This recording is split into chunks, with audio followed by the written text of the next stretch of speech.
if you can believe there is a leopard there. It just shows you how difficult it is to find her. I was almost giving up hope, and we were coming back on the same track as where we went in, and those little ears poked out of the long grass, and there she is, the beautiful Inkanyeni, and it is her indeed. It's not Kuchava, so it's definitely Inkanyeni, and it looks like she's sort of slowly moving around hunting. She seems to be kind of listening very intently. Her ears are moving quite a bit, and she's keeping a low profile. She's sort of leopard crawling her way through this grassy thicket. But you can see when they get into this thick grass how difficult it can be to see them. It's almost impossible. That spotted pattern just blends in so well. There you go. You can see if she puts her head down now, you won't know that she's even there. The fact of the matter is we only saw her because she decided to move. There we go. Amazing camouflage. Look at how she's sort of looking around. So there is another vehicle that's going to join us now, and I'm hoping that's not going to cause her to slink off, because it's going to be so tough to follow her through here. And I'm hoping that she goes back to the road. The road is about, I would say, 10 meters from where we are now, and so hopefully she's going to pop back onto the road and head back towards 3 in a row pan. And it's so good to see her again. I'm hoping she's going to be a little bit fuller than when James saw her the other day. I know James saw her this week at some point, and she was looking a bit skinny, is what they told me. So I'm hoping that she's going to be have gotten a meal in that time. Sorry, I'm just trying to tell the guys which side of me she is, so that they can find her and get into the sighting easily. But it amazes me how that they are able to blend in like this. It really is phenomenal.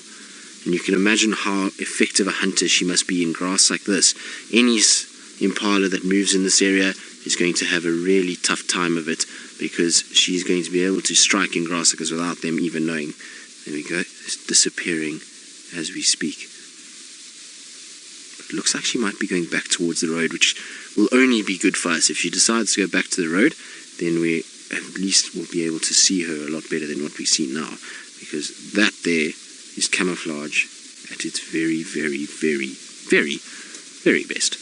But I'm glad we found her at least. I thought there was going to be no chance given the fact that it is as thick as it is. Now I just wanted to see if she turned around, but it looks like she's going back towards the road, so I'm going to go back that way, I think, and try and see if we can't get a clearer view from the road itself. Let's have a look here. Careful there, Craig. I'm trying to not slap Craig about with trees, so hopefully we can get out here somewhere and actually be able to see her. It would be quite nice if we could.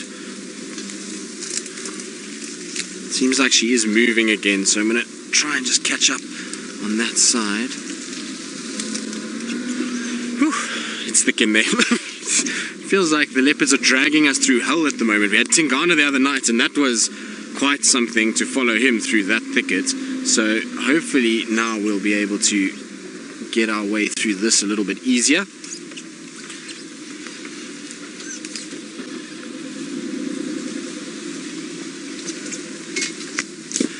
So Riti, you want to know at what age can a leopard independently start hunting? Well, it's a very variable number, Riti, because it depends on the individual. Some leopards are incredibly good hunters, others not so much. But in sort of my experience, the youngest I've seen a leopard independently hunt has been 10 months old, so that's very young. And the oldest that I've seen from a sort of cub learning how to hunt was actually, he was almost 2.5 by the time he kind of learned how to hunt, so he was not very good, and he stayed with mom for a very long time. Where is she gone? This is not easy to follow her through this. She tends to just disappear so quickly. I think we're going to have to end up heading back the kind of way we came now. Hopefully we can find her again. But here's my track that I was on just now, so that's good news, because that will make life a lot easier. There is a massive termite mound not too far from here, so I'm hoping she's going to go up towards that termite mound, and that will be much easier for us to then view her once she gets up there. It'll also be much quieter for her as well. She seems to be a leopard that doesn't really like the noise that much. You kind of watch her, she sort of slinks through the grass when there's a lot of vehicles, well, the 3 vehicles that are around. She then kind of moves quite a bit. Now, I don't know where she's gone from here. Can you see her, Craig? Oh, there she is. She's just there on our left-hand side. Looks like she's coming straight this way. There she goes. Hello, beautiful girl. Look how she sniffs every now and then, and they'll often do that when walking through areas like this. So, Jenny, you're wondering if Inkanyeni means anything. Well, Inkanyi is a marula tree, and so it's because she used to love lying in marula trees when she was a younger cub, and that's where she got the name. So it's basically, her name is after a tree itself. Now, it seems like she's going to go straight towards that termite mound I was talking about just now. So I'm going to try and just get into that area. The way I came through from the termite mound is not a very good way, so I'm hoping the way that I'm going to go now is slightly better. It's one advantage of having these vehicles. These shorter wheelbase vehicles really are much better at getting through this stuff than the longer wheelbase vehicles. But there's the termite mound I was talking about just on my left-hand side now. So hopefully she is going to head that way. Oh, this grass is so long. You've got to be just so careful when driving through grass like this, because there can be a stump at any stage which can go up and hit your vehicle and hit into the sort of underside and cause quite a bit of damage. So I'm just trying to take it as slow as possible. Can you see her, Craig? She went through in front of us. Okay.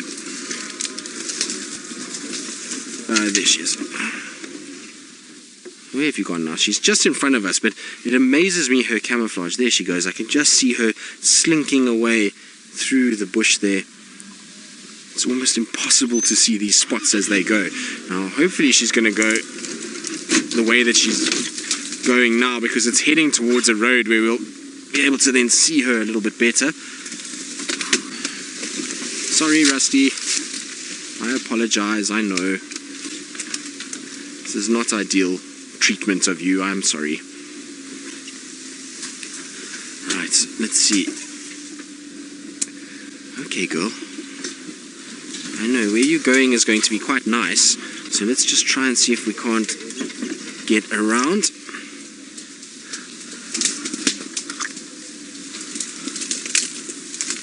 There we go. Where are you off to now?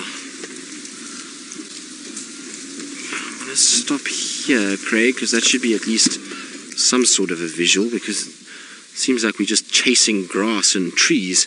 But there she is there. You can just see that telltale white tail and the basically white ears. And that's when you're looking for leopards. Those are two sort of parts of them that you should always look for. When you see that white sticking out, it's often a telltale sign that they're around. Are you going to go into that tree? Please go into that tree. That would be very kind of you. There's a very tall torchwood that she was looking up at. And it seems like she's decided, nope. Now, typical, she would be walking on our tracks from earlier.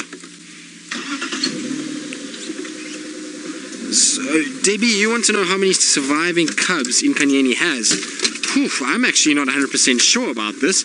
Well, she's got Fatumi that I know for sure, so that's the one young male. Other than that, I actually don't know. We'll have to ask some of our regular viewers who know these leopards very well. I don't have that much experience with with Inkanyeni, so I'm actually not 100% sure. Now, Craig, be careful, it's quite thick through here. But it would be interesting to know, because I know she's had quite a few litters, and I know there was a young male at one point that she had, but I don't actually know what ended up happening to him.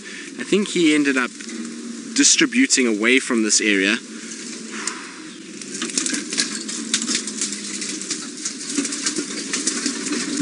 Now, it would be very nice of her if she decided to rather go onto some semblance of an open area or a termite mound, because that would make my life certainly a lot better.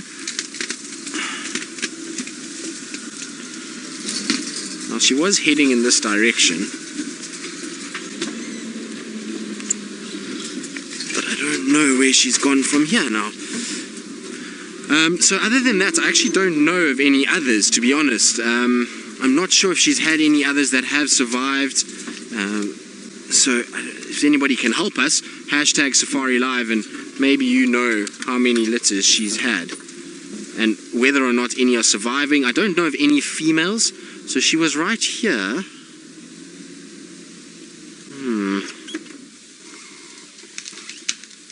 I don't know where she's gone. I can't see her anymore. I don't see her here anywhere.